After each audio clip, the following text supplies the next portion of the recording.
Magandang gabi mga kalambat. Ngayon ay tatakbo tayo ng 5K. Ang target natin ngayon mga kalambat ay chill run.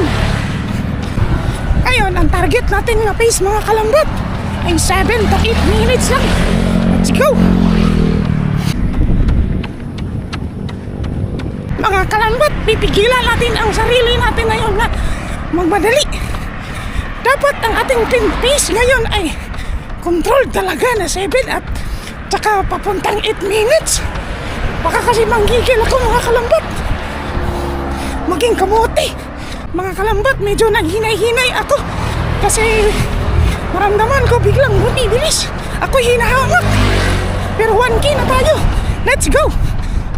At ayun na nga mga kalambat, nandito na tayo sa Hayag na part. So, sinusubukan natin mga kalambat na talagang bagalan ang takbo. Kasi pag mapaspas tayo, baka masakit ang ating injury ulit. So kahapon mga kalambat, pumunta tayo ng syudad at doon sa mall. At naging photographer. Ang galing, maraming magandang bilat. So ayun mga kalambat, ang bilis ng pangyayari. Ngayon 2 kilometers na tayo. At ako'y nahahangak na rin. Magandang gabi mga kalambat. Tayo ngayon ay pabalik na. So maghihinay-hinay na ako talaga kasi masakit na aking bagtak. Tayo 3 kilometers na, 2K to go, let's go.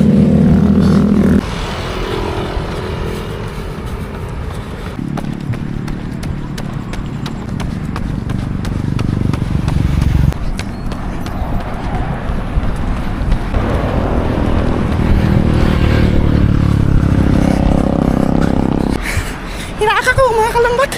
Humabol ako ng bata. Ang bilis, parang motor. Last 800 meters na tayo mga kalambat. Kaya let's go. Ayun mga kalambat, last 400 meters na lang tayo. Kaya all out na natin to. Let's go. Ha. So ayun mga kalambat, tapos na ang ating 5K. Nanay mo kayang tumakbo ng 5K, kaya ikaw rin tumakbo ka na kalambat. Cool down muna tayo mga kalambat, mga 1 kilometer. Hanggang dito na lang tayo mga kalambat kasi ako'y gahangak na. Kaya, let's go. Woo.